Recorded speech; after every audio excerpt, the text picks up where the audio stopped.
on a cold October noon in the year 1793. As more than 20,000 people pushed against each other in a screaming frenzy around the square, the blade of the guillotine came down with a heavy, final sound. Not the clean whisper of justice, but the thick, wet snap of history being severed. Marie Antoinette, once the most powerful woman in Europe, once radiant in the golden light of Versailles, once a queen crowned and adorned in diamonds, was now just a severed head, hoisted up by the executioner's hand as the crowd erupted in a mad, joyous howl. But if you think her death was the end of the story, you're wrong. Her death was just the final punctuation mark in a sentence written over 76 days of dehumanization, humiliation, and ritualistic destruction. They had already stripped her of her children, her dignity, her titles. They had bound her wrists with rope that scraped her skin raw. They had thrown her into a cell smaller than a servant's cupboard. They had taken her name and given her a number, prisoner 280. Her execution did not begin on the scaffold. It began the moment they stopped seeing her as a person and started seeing her as a symbol, a stand-in for every injustice, every loaf of missing bread, every wound France had ever endured under the weight of a throne. Marie was not killed for her crimes. She was killed for how people felt about her. A mother, a widow, a woman gray with hunger and fear. Such a figure does not deserve to die. But the Austrian whore, the lavish foreign queen, the betrayer of France, that creature they invented with scandal sheets and obscene pamphlets, that creature had to die. And so they fed her to the crowd. And Marie did not cry. She did not scream. She did not beg. When the cart rolled through the streets, lurching on uneven stones, she sat straight-backed, even though her hands were tied behind her with coarse rope, and her head had been crudely shorn to expose her neck to the blade. She wore white, not the color of a queen, but the color of a penitent prisoner. They chose the dress to make her look like a sinner approaching her final judgment. But the real reason they feared her wasn't the dress, or the history, or even the blood she hadn't yet spilled. It was the terrifying possibility that if she spoke even a single word, someone in the crowd might remember she was human. And so, they drowned her in sound.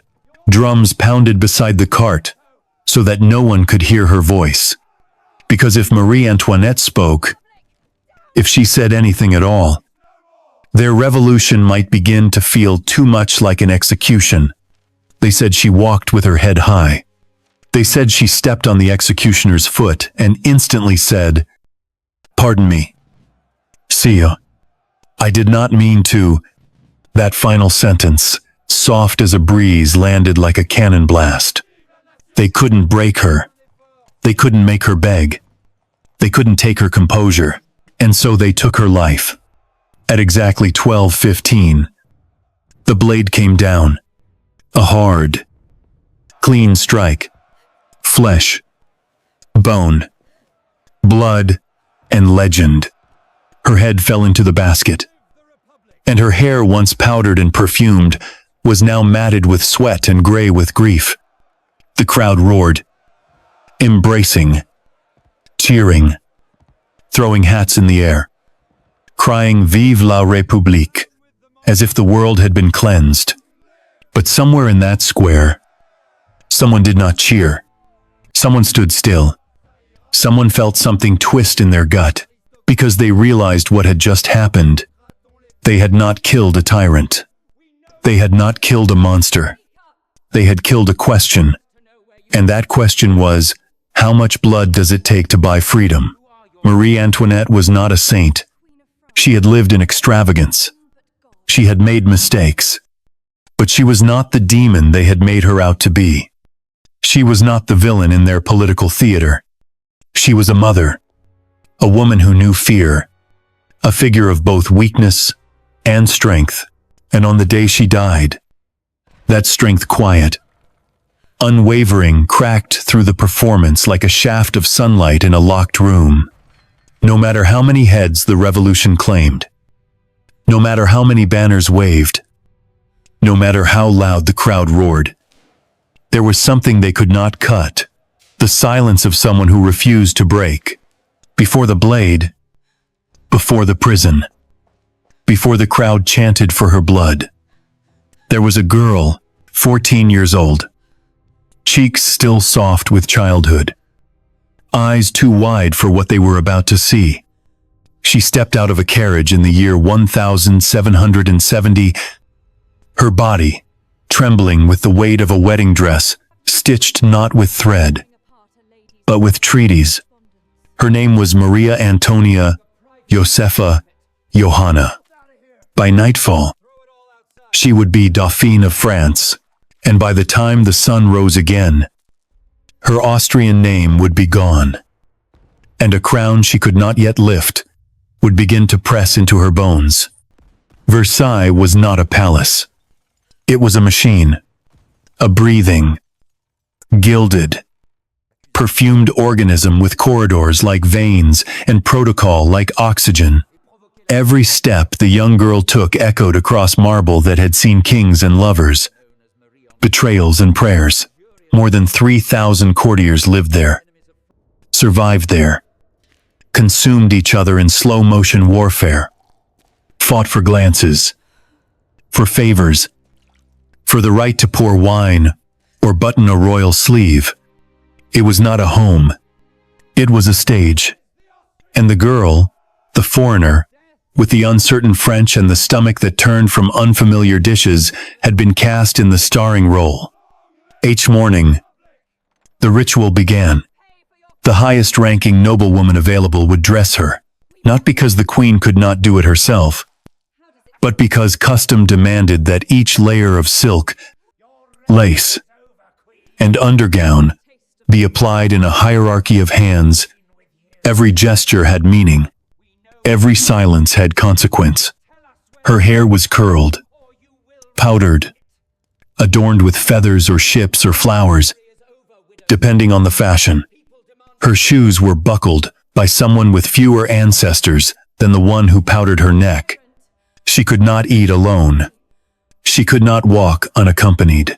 Even her pregnancies, when they came, would be public events. Birth itself witnessed, observed, noted, judged, and yet, for a time, she laughed. She found joy in the gardens, in the music, in masquerade balls that shimmered under chandeliers the size of trees.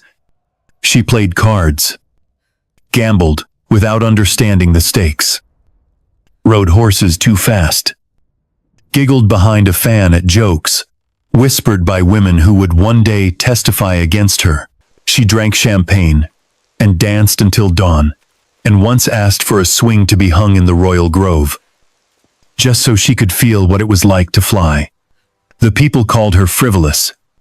They whispered that she spent too much, smiled too easily, favored foreign styles, favored foreign friends, that she ignored France's pain, that she decorated her hair while peasants bled in fields, and perhaps they were not entirely wrong. But she was not cruel. She was not calculating. She was not prepared. She was a child playing the role of a queen in a kingdom ready to burn.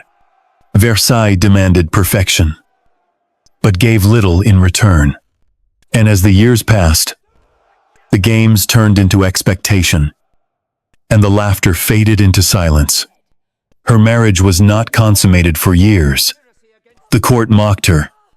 Her enemies printed leaflets, calling her barren, unnatural, foreign. They called her l'Autrichienne, the Austrian bitch, a word that stung harder each time it passed from servant to noble, from pamphlet to child. When her children came at last, she held them too tightly, guarded them too fiercely.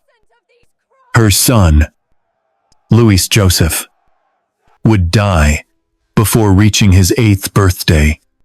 Her daughter, Sophie, It would die before her first, and Marie, in the silence of her private gardens, discovered that pain could sit quietly beside love. That motherhood was both shield and target. So she retreated. She built a haven within Versailles, the Petit Trianon, a small palace where she could choose her guests, set the schedule, and remove the weight of protocol like a corset finely unlaced. She planted roses, milked goats, and wore simple muslin dresses that mimicked peasant style, not out of mockery, but out of longing to be someone other than a symbol. But France did not understand. France did not forgive. A queen playing shepherdess while the nation starved. An insult. A scandal. A fantasy too far. Outside the walls. And storms were brewing. The cost of Versailles was draining the country. The American Revolution had bled France of coin. Enlightenment writers questioned monarchy itself. In salons and cafes, men debated liberty, equality, fraternity, words that would soon paint the streets red. But inside the palace, the mirrors remained polished. The fountains flowed. The music never stopped. Marie felt it before her husband did. She sensed the shift, the tremor underfoot, the crack in the foundation. She urged Louis, timid, indecisive, kind but weak to act, to resist, to flee. But the King of France preferred silence to confrontation, patience to prevention.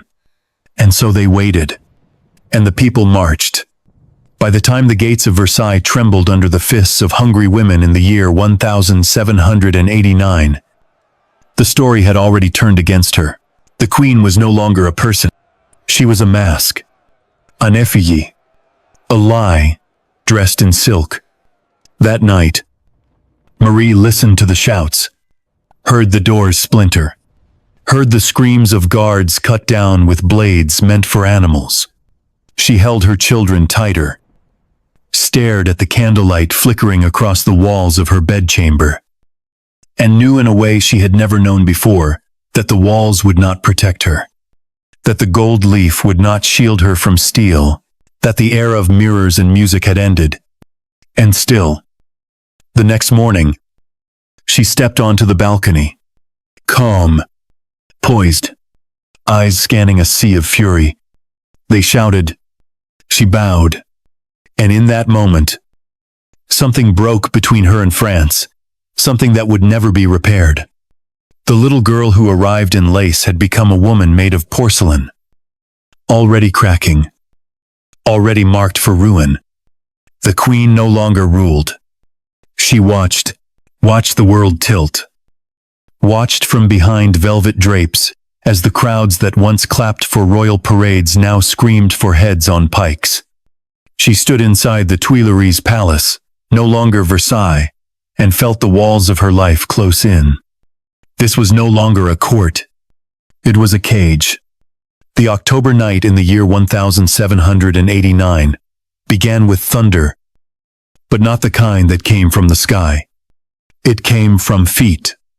Thousands of them, wet with mud, slick with fury, women from Paris, mothers who had lost children to hunger, wives who had watched bread lines stretch for days. They marched, with kitchen knives, with broom handles, with spoons turned into daggers. They marched to Versailles once, and now they marched through the gates of the Tuileries, not to negotiate, not to plead. They came to confront. Inside, Marie sat in the room once meant for music. She listened, not to the musicians who used to play in gilded salons, but to the sounds of iron clashing, glass breaking, orders shouted in panic. She had heard screams before childbirth, illness, whispers of court betrayal, but not like this.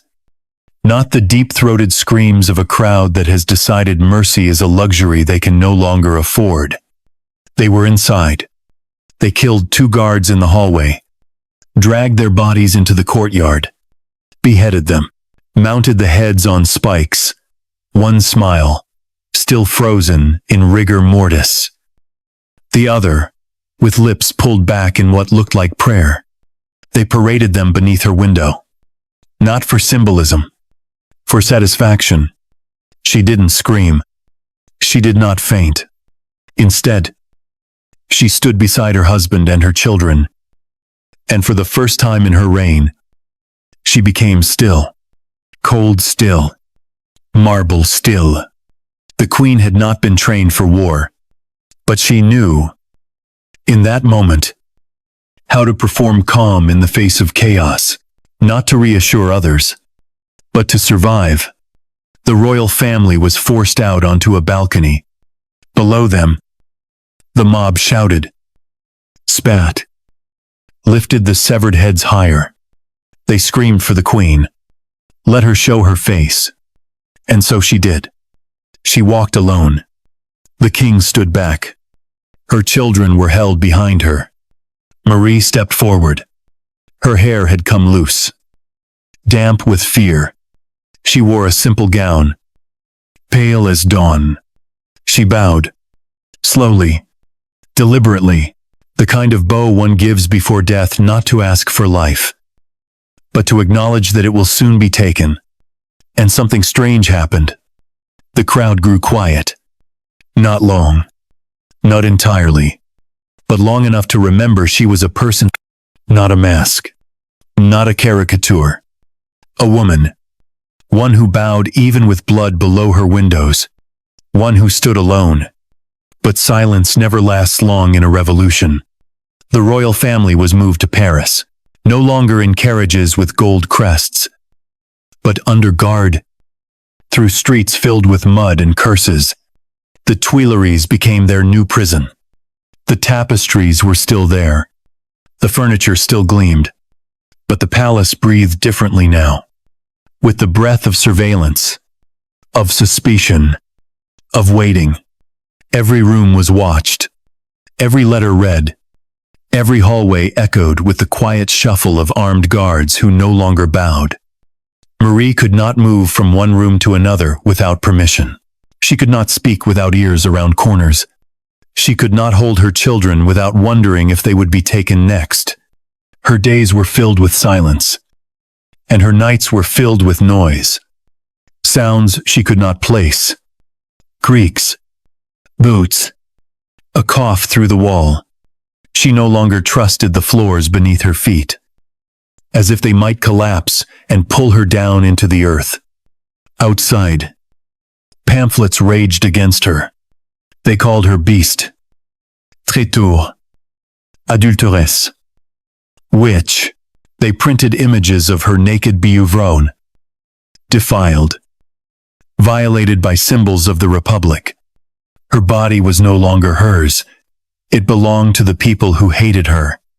They devoured her in ink before they would do it in blood. Inside, she mothered. She taught her daughter to read, taught her son his prayers. She whispered stories into their ears that had once been told to her by nannies in Vienna. She played pretend, pretended the guards were servants, pretended the meals of gruel were part of a royal diet, pretended the world had not turned upside down. But the pretending did not stop the walls from closing in. She still dressed carefully each day, not for beauty, but for discipline, because routine was the only thing that could not be taken from her.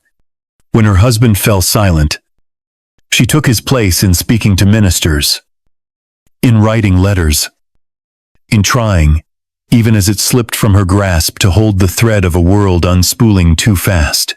At night, she would stand at the window and stare into the dark, not looking for stars, not even for hope, just watching, as if the sky might speak to her in ways the world no longer could. She knew they would not survive. Not all of them. Not together. And still, she waited, with her spine straight, her jaw set, her heart breaking one breath at a time. The mob had come to her door once. She knew they would return. Next time, they would knock less gently. It was not a palace. It was a tower. Stone on stone. Gray on darker gray. And thick walls, meant to keep knights and crusaders within. Or enemies out. But now it held royalty. Not in ceremony and confinement. The temple. A medieval fortress nestled deep in the heart of Paris. Became Marie Antoinette's new reality in the year 1792. No more salons. No more lace. No more mirrors. Just a tower. A key. And the echo of footsteps that never hurried. They arrived under guard the Queen.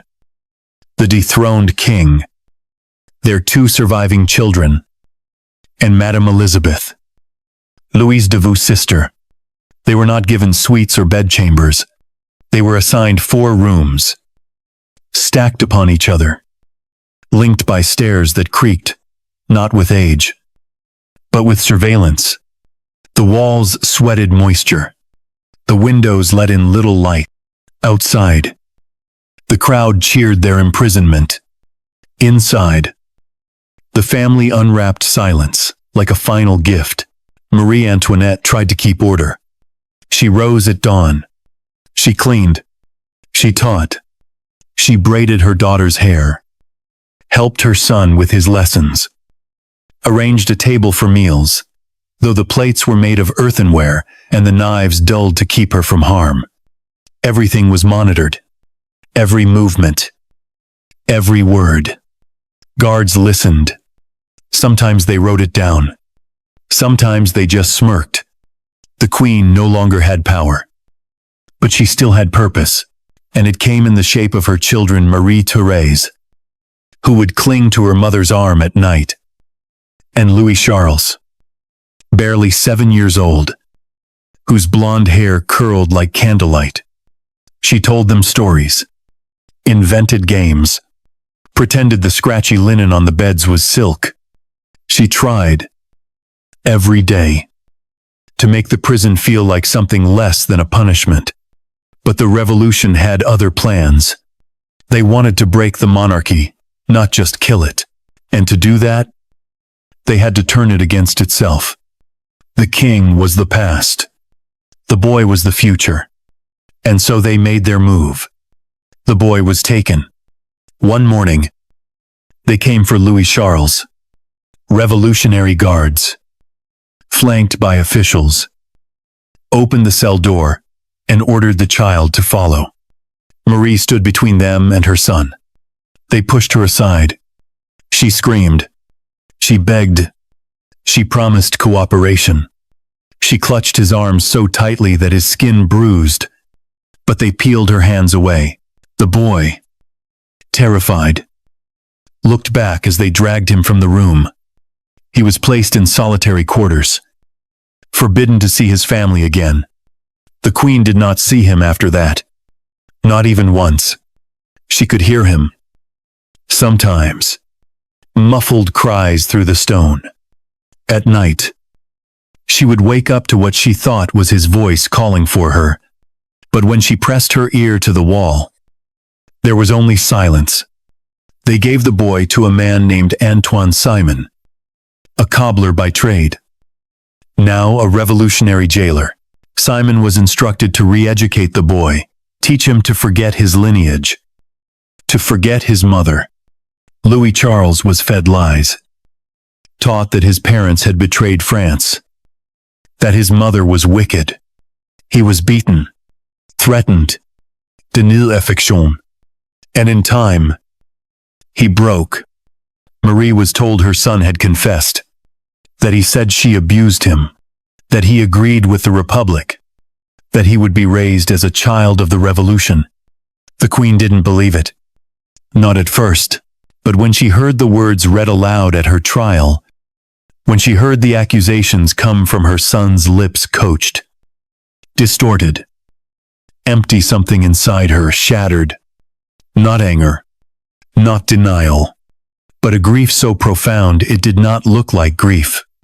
It looked like silence. She did not speak in her defense. Not to that charge. She simply turned her eyes to the tribunal and said, "Nature itself refuses to answer such a charge made against a mother." And that was all. Back in the tower, her world narrowed further. Her health declined. Her hair turned white. Her hands trembled. Her voice, once trained to fill great halls, became a whisper.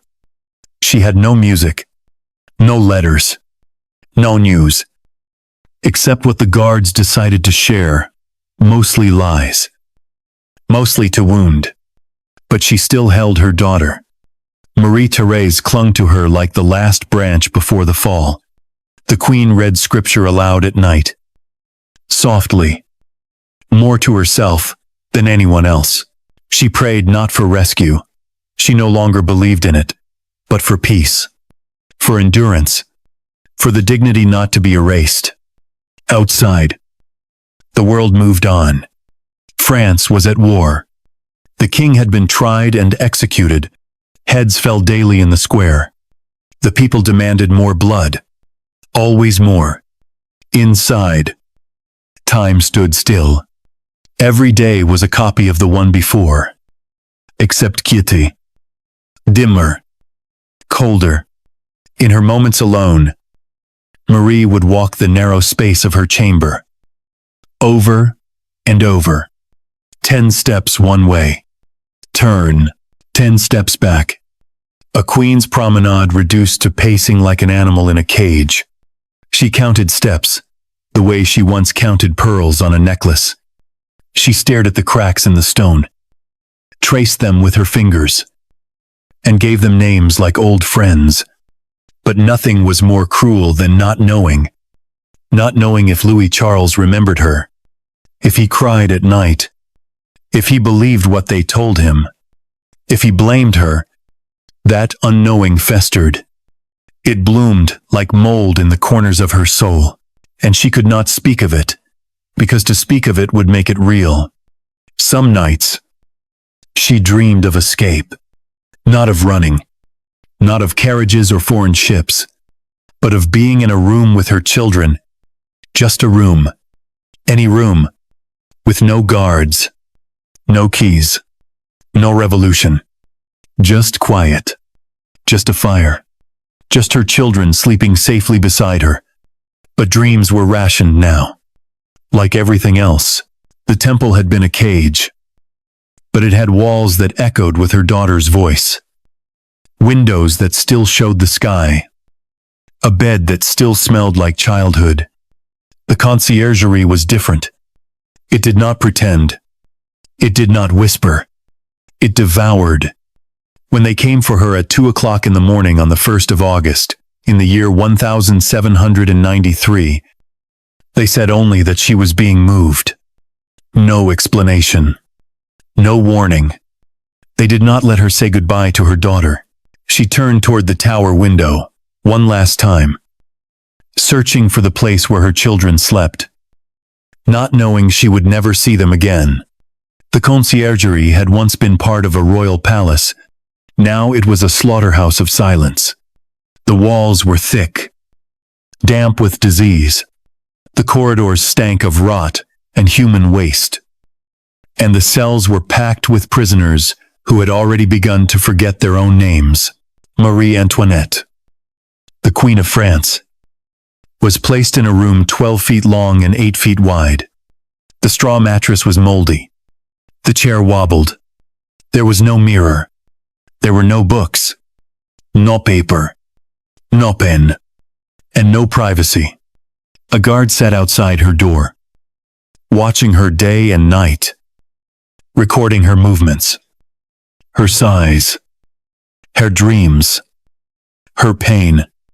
They called her Widow Capet, not Queen, not Madame, not even Marie, just Widow Capet, a title not of honor, but of mockery, a reminder that her king was dead, and she was no longer a wife, no longer a mother, no longer anything at all. She was not allowed to wash in private. Her clothes were searched daily. Her body was strip-searched for weapons or letters. The though no one ever found any. The guards laughed as they mocked her aging skin, whispered about her in coarse voices, made jokes about her body, the same body once worshipped in paintings, once perfumed and robed in gold.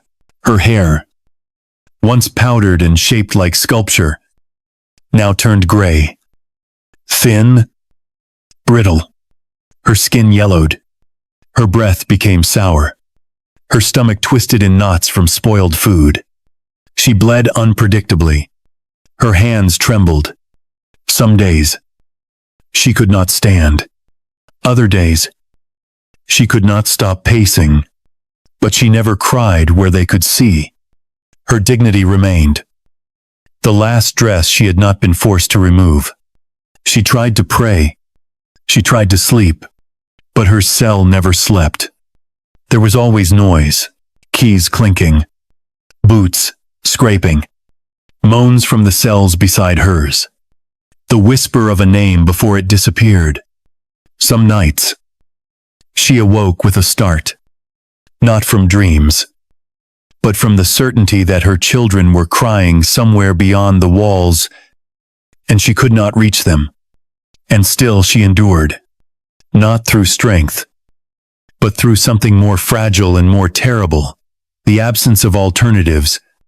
There was no rescue, no pardon, no hope. And in that vacuum, her resolve became like stone. She did not scream. She did not plead. She became a woman who had stopped hoping. And in that stillness, found a terrifying peace. She was given no letters, but wrote one anyway to Madame Elizabeth, her sister-in-law. It was her last confession, written in pencil on coarse paper. I am calm, as those whose conscience is clear. She spoke of her children. You know that I lived only for them. She asked for forgiveness, but not for herself, for those who would hurt her. The letter was never delivered. The revolution feared her words more than her body. On some days, she refused food. On others, she forced herself to eat slowly, one bite at a time, savoring the ritual more than the taste. She drank a single glass of wine in the middle of the night before her final day, not in celebration, not in fear, but because it was offered, and she had learned that small mercies were no longer gifts, they were victories. They came for her early. They cut her hair with shears meant for animals. Jagged, crude. Her white locks fell in clumps onto the damp floor. They took her cap, her jewelry, every symbol that had once declared her status. What remained was a thin white chemise, the uniform of the condemned. She was no longer a queen. She was no longer a widow. She was a body to be processed. As they led her from the cell, she looked once over her shoulder, not at the room, but at what it had held, her last version of herself, the woman who had remembered her children, who had spoken aloud to ghosts, who had survived betrayal, disease, and the slow withering of her own name. Outside, the crowd waited. The cart was low, made of rough wood, the kind used for vegetables or corpses. There was no cushion, no curtain. She was placed on it like cargo.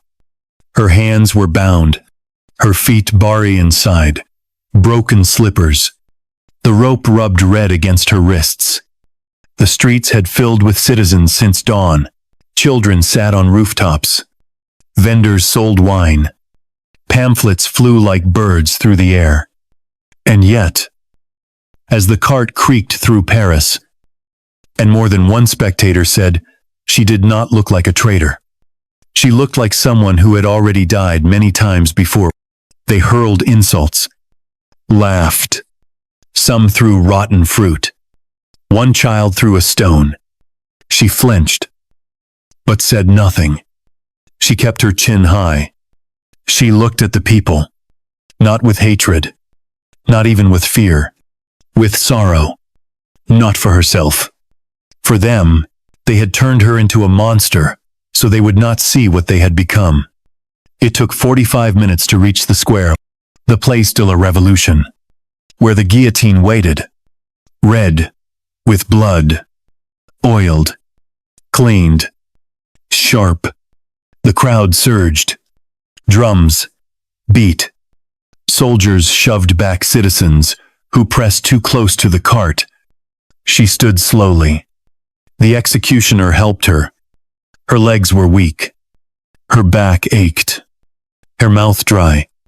As she climbed the steps, she stepped just once on the executioner's foot.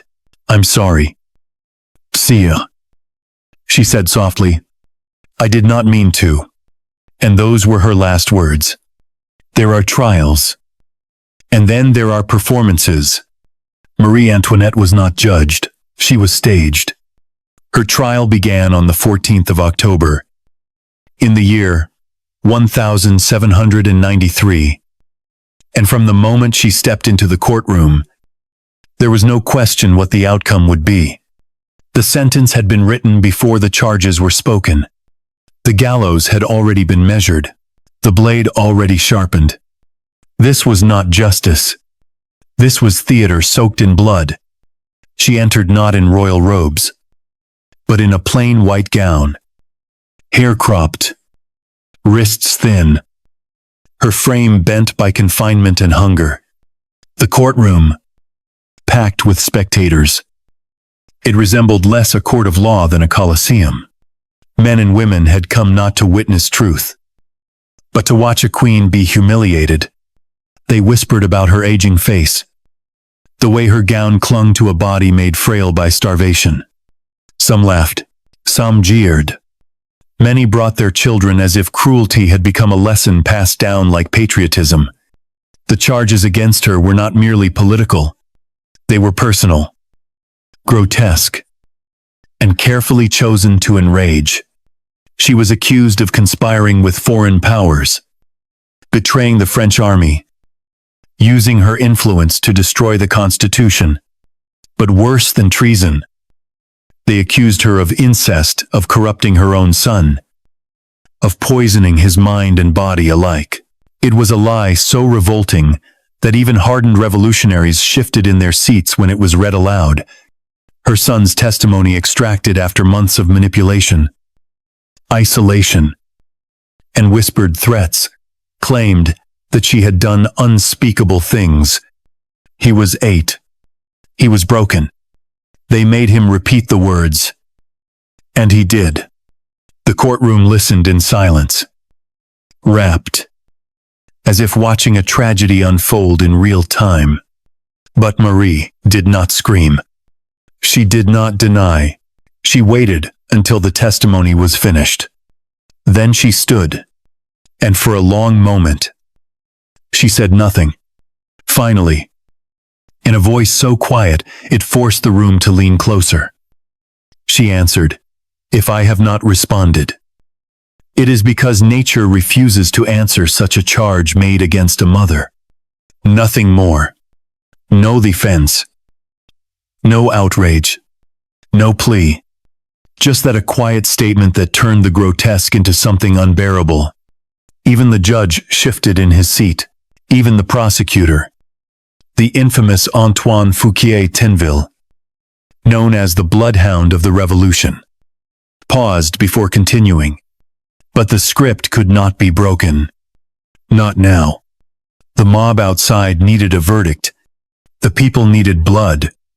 The evidence was thin, almost theatrical. Former servants testified against her, eager to preserve their own lives. They spoke of secret meetings, coded letters, and whispered confessions, none of which could be proven.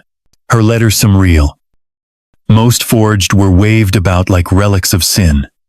Her friendships were painted as espionage. Her privacy was turned into scandal. They spoke of the Petit Trianon as a den of excess, of her Austrian origins as proof of betrayal. Her accent became a weapon. Her silences were branded conspiracies. Her defense attorney, a young man named Claude Chauveau-Lagarde, had been given less than a day to prepare. He was denied access to documents, forbidden from calling witnesses. When he tried to object, he was silenced. When he tried to protest, he was threatened. But he stood beside her, trembling, aware that his own life might hang in the balance of every word he spoke. Marie sat through it all, motionless, composed. Not because she felt strong, she did not, but because she knew the moment demanded it. The world had not given her the dignity of justice, but she could give herself the dignity of endurance. On the second day, the prosecution grew more aggressive. They wanted to provoke her, to make her collapse, but she refused. Her answers were brief, measured. Often, she simply turned her gaze toward the floor. Her composure became unbearable. It was not what they had written in the script. The queen was supposed to wail, to rage, to scream like the monster they had painted her to be. But she would not perform for them. The jury took no time to deliberate. They had no need. The verdict had already been arranged. Guilty on all charges. The sentence, death by guillotine. The judge read it aloud. Not with regret, not with rage, but with something more chilling indifference, as if he were reciting a tax decree. The room erupted. Applause, cheers, fists raised in triumph. And in the middle of it all, Marie stood quietly. She did not lower her head. She did not bow. She simply turned and walked back to her cell. Her steps slow, the hem of her dress trailing across the floor like the last whisper of a vanished world. Back in the Conciergerie, the guards who had once laughed at her now fell silent. Something had changed. They had seen it. The courtroom had tried to shatter her, but in the end, it had only revealed the shape of her endurance. She spent that final night, not in sleep, but in prayer, alone. Finally, completely, she was no longer a mother, no longer a queen, not even a wife. She was simply a woman preparing to die. And in that stripping away of titles, something human and eternal remained. The courtroom had taken her name. The Republic had taken her crown. The people had taken her voice. But in the final hours before death, Marie Antoinette still had one thing. No one could seize from her her words. And so, alone in her cell, lit only by a candle that flickered each time a guard passed the bars, she wrote, not to the judges, not to the crowd, not even to history. She wrote to her children. The letter, scrawled in pencil on coarse, state-issued paper, is not long. The handwriting is small, trembling.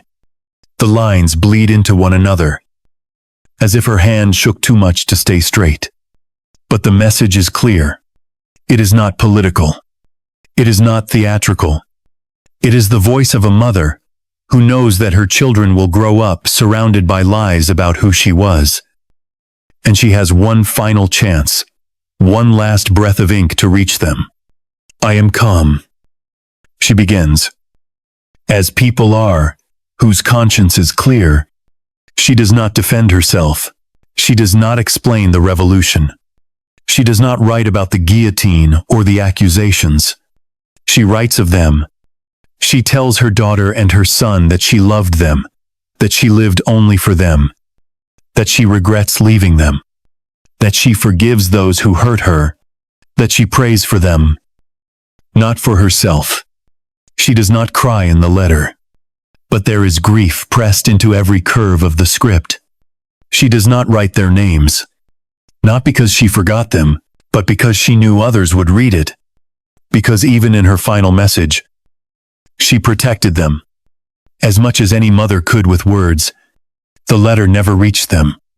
It was confiscated by officials, filed, hidden, forgotten for decades.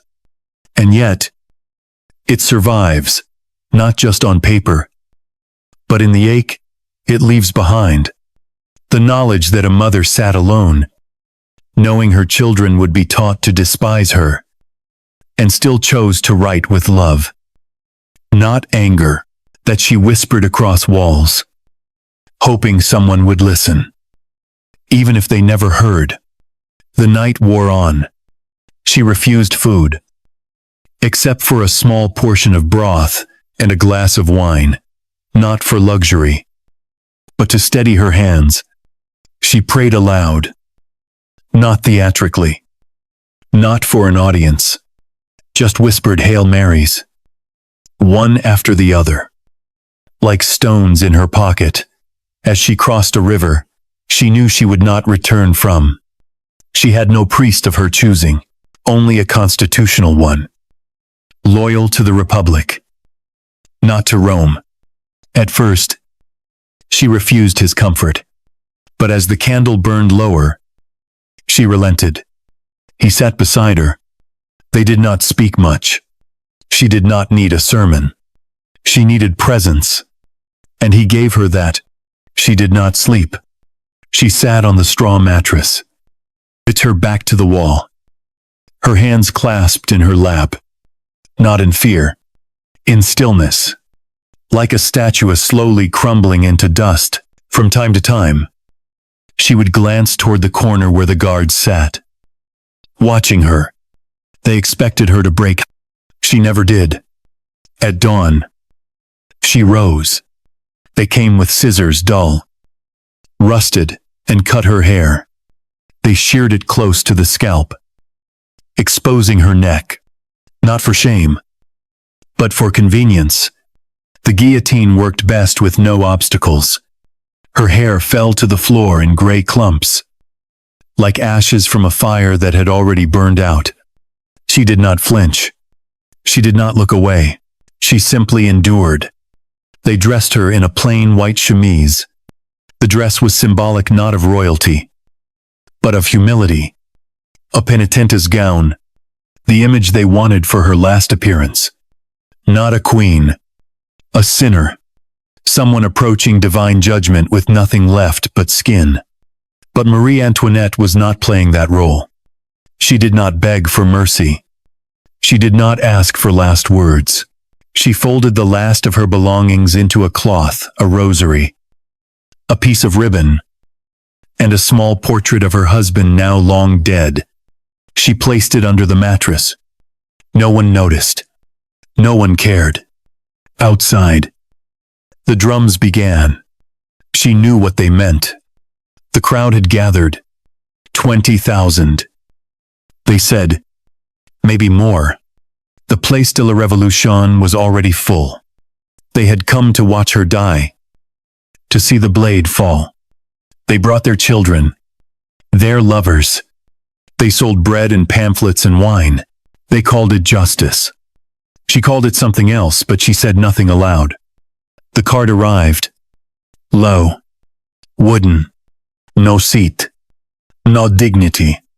The kind of cart used to carry waste or animals to market. They tied her hands behind her back with thick rope, chafing her wrists. She climbed into the cart with help from the executioner. The priest sat beside her. Neither spoke. The streets of Paris did not weep. The crowd shouted, sang, mocked. Children threw stones. Vendors waved caricatures of her. Some shouted her nickname, l'Autrichienne, the Austrian whore, the foreign queen, the traitor. But she looked forward, never lowering her gaze. Her spine remained straight, her face calm. Witnesses said she looked not like a queen, but something older, something almost sacred. As the cart rattled over cobblestones, she did not tremble. As they passed the Seine, she looked at the water not long, just enough to remember it. The river that had once shimmered beneath palace windows now flowed past her final hour like it had never known her name. And perhaps it hadn't. She did not speak. She she did not flinch. She held herself the way she had once held her children, with quiet force, with infinite tenderness, with the kind of strength no revolution could unmake. The wheels turned slowly. Each bump in the stone road echoed through the wood like a heartbeat. The cart groaned under its burden. But it was not heavy with flesh, it was heavy with memory, with finality, with the weight of an empire that had collapsed into dust. Marie Antoinette, once the most adorned woman in Europe, now rode to her death on a cart used for trash. There was no canopy to shield her from the sun, no cushion beneath her, no guards to flank her in ceremony, only a priest beside her, 2 executioners ahead, and thousands of eyes upon her back. The morning was cold, but not enough to explain the chill that followed her through the streets. From the Conciergerie, the cart traced a deliberate, public route, winding past monuments and markets, bakeries and barracks, a cruel procession designed not to honor, but to humiliate. Spectators had begun gathering at dawn, packed shoulder to shoulder along the narrow roads, pressed against buildings, some sitting on rooftops, others hanging from balconies. Children sat on their fathers' shoulders. Mothers pointed with fingers sticky from bread and said, "That's her. That's the one who ruined us." But no one dared meet her eyes. Marie sat upright, her posture still regal, despite the humiliation. Her wrists were bound behind her with coarse rope, and her gown a simple chemise. Now, dirty from the cell floor, fluttered lightly in the wind. Her face was pale, drained of blood and color, her hair uneven and close-cropped, exposing the delicate curve of her neck like a final invitation to the blade. There were no jewels, no powder, no rouge. Her crown now was the dignity of composure. The priest whispered prayers beside her, but she did not respond, not out of defiance, but because she had said all she needed to say. There were no last confessions, no final proclamations, only silence, a silence that unnerved those who expected more. The people had come to see a villain, to hear her scream, to watch her weep, to relish the unraveling of someone once untouchable. But she gave them nothing. She did not break. A man shouted, "Murderer!" A boy threw a stone. It missed. An old woman spat. But Marie did not look away from the road. Her gaze was fixed, not on the guillotine in the distance, but on something further, somewhere unreachable, the memory of a garden in spring, the scent of her children's hair, the echo of music through Versailles' mirrored hallways. For 45 minutes, the cart rolled, and with each minute, the crowd grew louder, more restless, more confused. They had seen many prisoners taken to the scaffold. Some wept, some cursed, some prayed aloud. But this woman sat like marble, like a statue of herself, long buried, only now being exhumed. As they neared the Place de la Révolution, the guillotine rose like a monument against the gray sky. Its frame was dark with dried blood, the platform stained, the basket below wrapped in old cloth to catch what would fall. The executioners prepared without urgency. They had done this dozens of times, but none of those heads had worn a crown. The crowd surged forward, restrained only by lines of National Guardsmen with bayonets drawn close. They shouted for her to speak, to confess, to admit guilt. But she did not oblige. She had confessed already to her God. In the dark, in her letter, she owed them nothing. The cart came to a stop. The priest stepped down first. Offering his hand, she accepted it. Not because she needed help, but because even a queen on her final steps knew to accept grace when it was offered. Her shoes, worn and thin, slipped slightly on the wooden step. The executioner offered his arm. She steadied herself and climbed, slowly, onto the scaffold.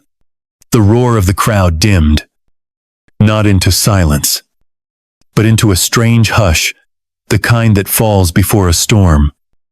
When the air thickens and the world holds its breath, she looked over them. Thousands of faces, some mocking, some curious, some unreadable.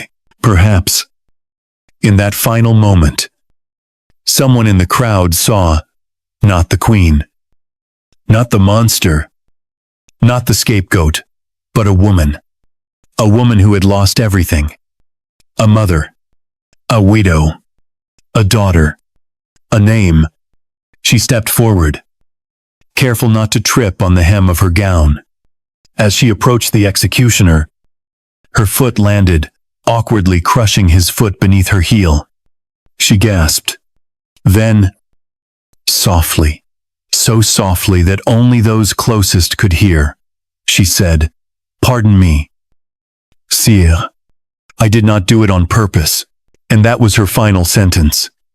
No speech, no défiance, no condemnation, just an apology. Simple, human, almost absurd in its politeness, given what was about to happen. And yet, in that moment, it was everything. A queen, reduced to nothing, still choosing kindness, still holding the shape of civility, while the world around her tore itself apart. They positioned her at the plank. She lay down without struggle. Her neck fit perfectly into the groove. The crowd leaned forward. The executioner gave the signal. And then the sound. A thundering, brutal crack of wood and steel. The blade fell.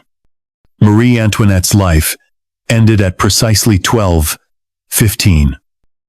On the 16th of October, in the year 1793, her head rolled into the basket. A guard lifted it by the hair, showed it to the crowd. They screamed. They cheered. Some laughed. Others wept. But history did not cheer.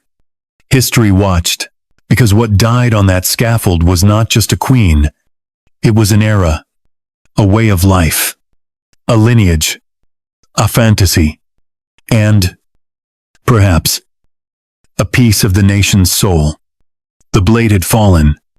The basket had closed. The crowd had screamed. And still, she did not disappear. The body was carted away within minutes, wrapped in coarse cloth, soaked in blood. No procession, no hymns, no family. The head was thrown beside it, unceremoniously, as if tossing refuse into a ditch. Marie Antoinette, once the glittering center of the most opulent court in Europe, was buried in an unmarked grave at the Madeleine Cemetery.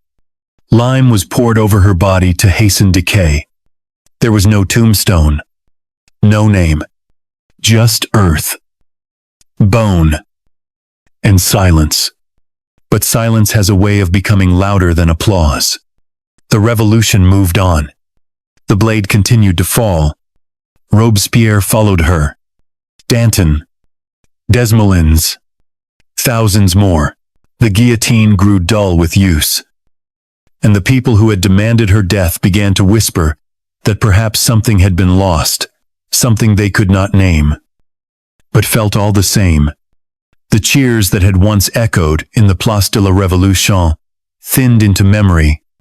The theater of justice faded, and the woman who had been turned into a monster began mine, piece by piece, to become something else.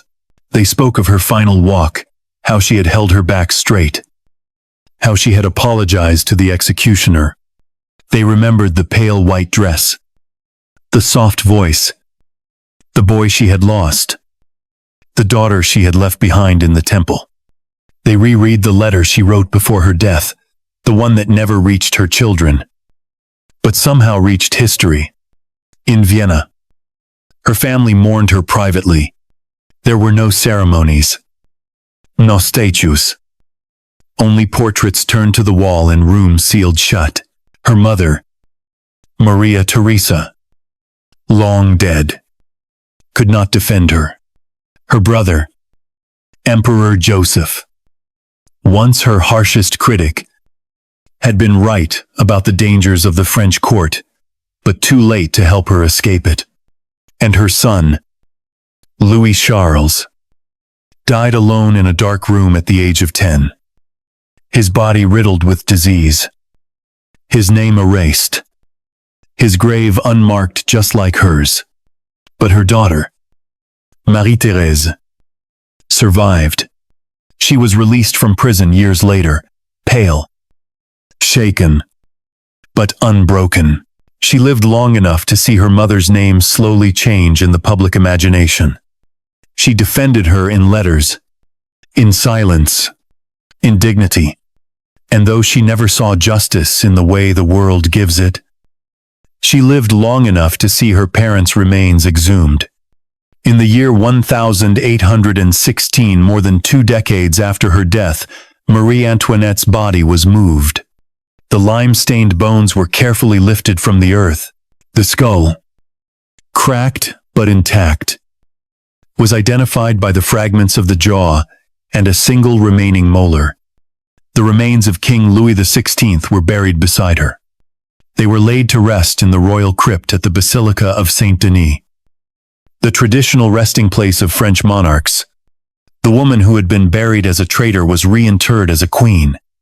A tomb was built, flowers placed, condoleezza, and though it did not undo the past, it gave shape to her memory, not as propaganda, not as revenge, but as something human. In the centuries that followed, her image evolved. Romantic painters depicted her in moonlight, weeping in silk.